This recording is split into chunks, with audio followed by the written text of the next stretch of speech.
do out on the internet. I don't care what I do out on the internet. You know, black hat, gray hat, white hat, whatever you want to call it. This was my philosophy, is like, do whatever you want out there. Just don't bring it to my neighborhood, you know, like, really, I don't care. I love talking with them. I love learning and, you know, get a different perspective. Even if you're a criminal, like, you know, that's fine. It's none of my business. It really isn't. Like hosting the IRC networks, it's my business to keep stuff private. So if you're running a channel, and I don't care what you do in there, just don't bring your malicious activity around me.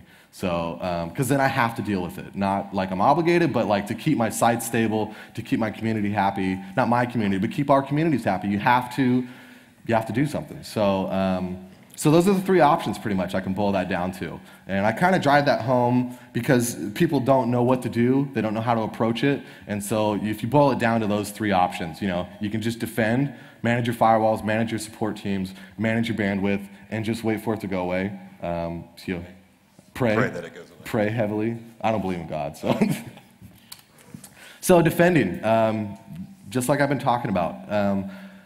You just have to weather it and just do the best you can. And then also, I'm big on this, and I hate to phrase it like this, but this is my opinion, and please make your own, but don't ever negotiate with these guys, ever. It doesn't do any good.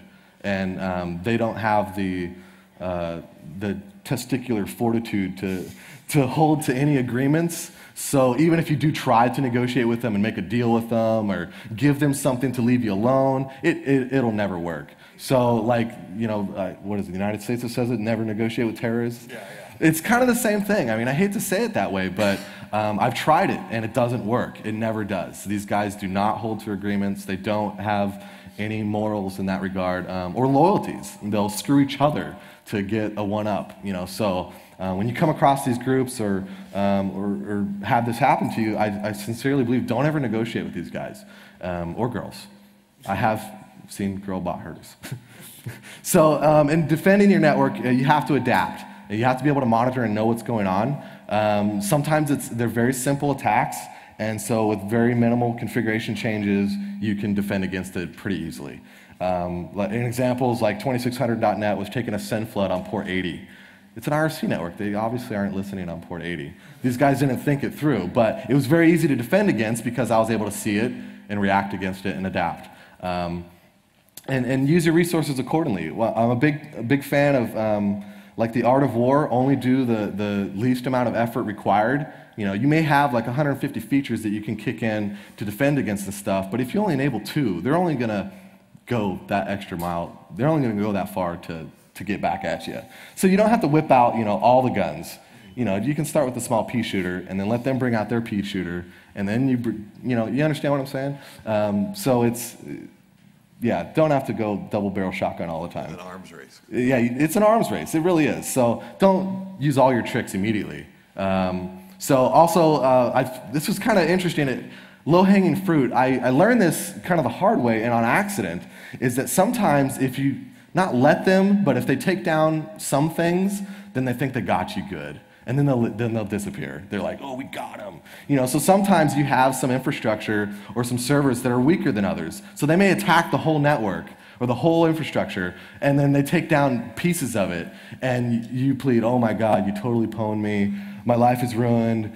My girlfriend left me. Like, no one can chat. You know, and they eat it up, and they really do, because they don't really think it through or know enough or monitor enough. Yeah. They just, you know, send the CNC. They're just attack, and you know, and so if you scream bloody murder that you got pwned, they'll actually stop their attacks. They'll stop. Yeah. So I do believe in that is low-hanging fruit. It does work. Sometimes you just have some weak infrastructure on purpose. Not that you take it down. Let them take it down. You know, hit that one. No, dude, that's my strongest server. Go for it. You know, bring it. You'll never take it down. Crap. Oh, you'll never take it down. And you can goad them, and we can get into that more later.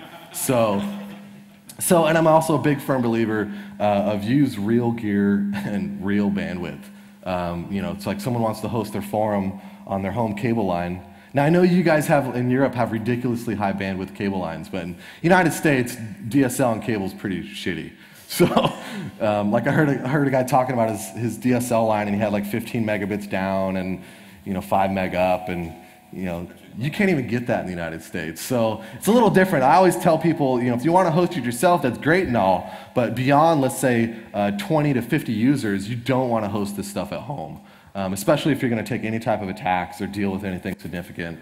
So use real gear. You're not going to use a Linksys router and firewall to defend your network or to keep something up. Okay, you can put DDWRT on it, but still, it's Linksys. It's a piece of crap. Use real hardware. Use real bandwidth. So if you're serious about hosting an online community, and I've also learned to outsource. So sometimes you can't just do it all yourself. You got to pay someone.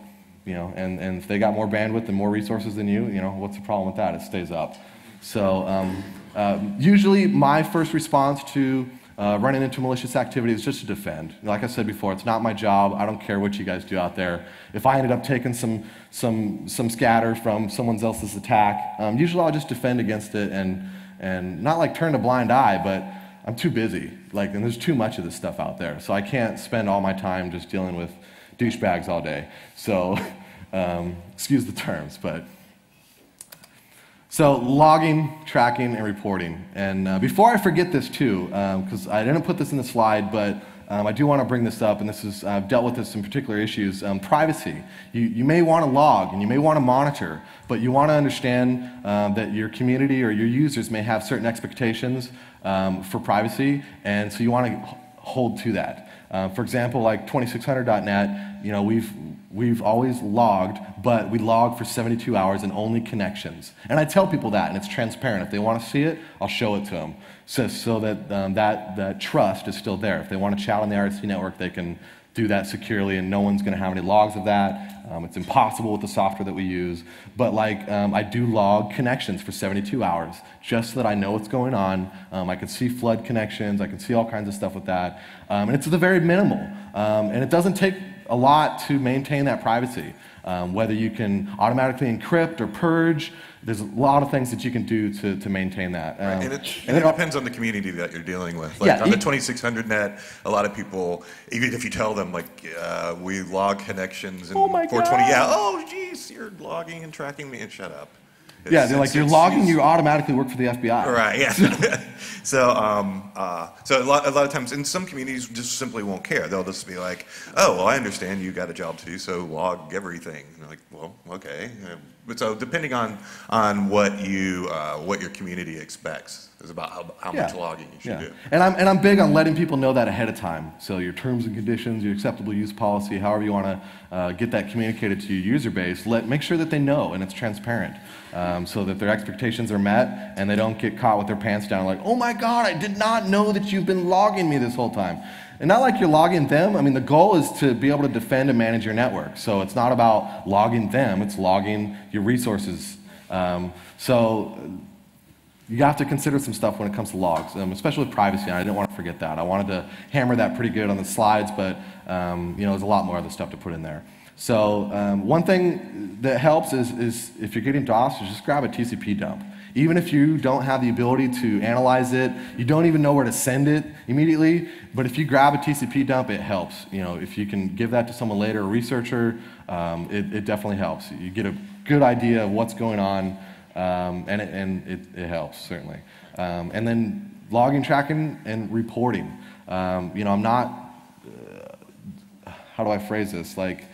You don't want to be a narc or a snitch or anything, but sometimes you do have to let the right people know. I've seen botnets out there that are used just for trading child pornography. So that's something that inspires me to let the appropriate people know how to deal with that. It's not my job, it's their fucking job. They should be doing it. So I'll do the minimal effort to let the appropriate people know how to deal with it. So, and excuse the language, but I'm very, I've seen it more often than not where they aren't doing their jobs, so I try to inspire them and educate them so that they will do their job, because it's not my job to deal with these guys.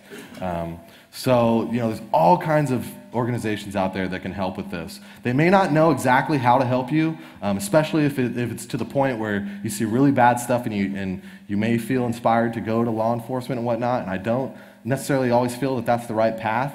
We all have our own opinions about law enforcement, but it does help to have a good relationship with the appropriate people so that they know that you're serious and you're not giving them erroneous data, and that you're only bringing them legit stuff. If I bring a bunch of intel to law enforcement about child pornographers, I want them to take it seriously and